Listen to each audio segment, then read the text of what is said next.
Prosím, povstaňte. Přichází královna, povstaňte.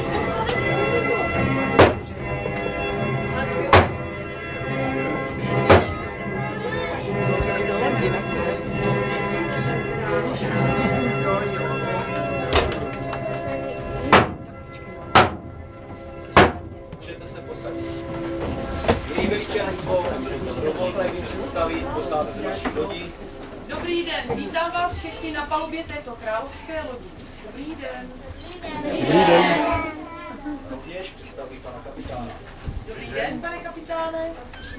Dobrý den. Výsostně převážíme královský poklad. Máže poklad!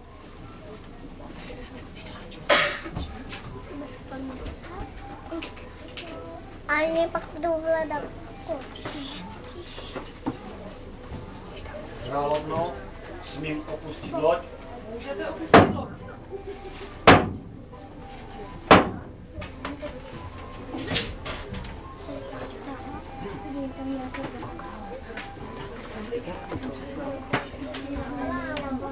Já tam nevidím.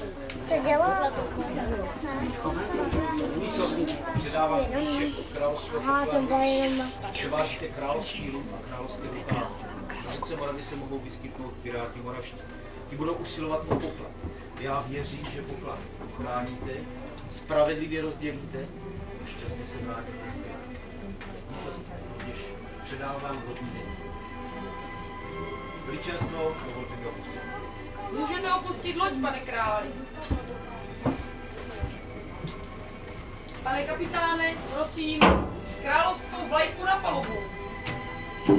Královskou vlajku na palubu.